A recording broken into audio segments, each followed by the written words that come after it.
Let's learn some common idioms in English. Give a hand মানে কি? আপনি যেটা ভাবছেন সেটা না। Give a hand মানে হাত দেওয়া না।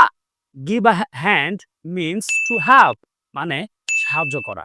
For example, you should give a hand to the poor people. তোমার গরিবদের সাহায্য করা উচিত। As cool as cucumber মানে কি শসার মতো শান্ত এরকম বোঝায়? আসলে তা না, এখানে এটা বোঝাচ্ছে না। As cool as cucumber means very calm, I mean হচ্ছে একদমই শান্ত। তাহলে আপনি বলতে পারেন উদাহরণস্বরূপ যে doctor Yunus is as cool as cucumber. Doctor Yunus is as cool as cucumber. Doctor Yunus খুবই শান্ত। The third one is I'm broke. I'm broke মানে কি? মানে আমি, broke মানে ভাঙা। I'm broke মানে আমি ভাঙা? আসলে এক্স্যাক্টলি তা না। I'm broke মানে হচ্ছে don't have money. আমার কাছে টাকা নেই বা পকেট খালি। তাহলে আমরা একটা ডায়ালগের মাধ্যমে এটার একটু উদাহরণ দেখে নেই।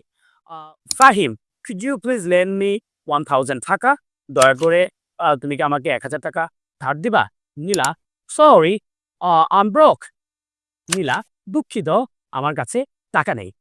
তারপরটা হচ্ছে couch potato মানে কি আলু জাতীয় কিছু? আসলে তা না। couch potato means lazy মানে অলস।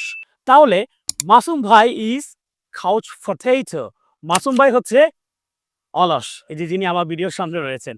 So মাসুম ভাই is couch potato. Last but not least one is on cloud 9. On cloud 9 means feeling happy. Feeling happy. অনেক অনেক খুশি এটা বোঝায়। তাহলে after seeing you, I'm on cloud 9. তোমাকে দেখার পরে আমার অনেক খুশি লাগছে। I'm very happy. That means এটাই বোঝাতে চাচ্ছে। তাহলে এই রকম মজার মজার ভিডিও পেতে follow me.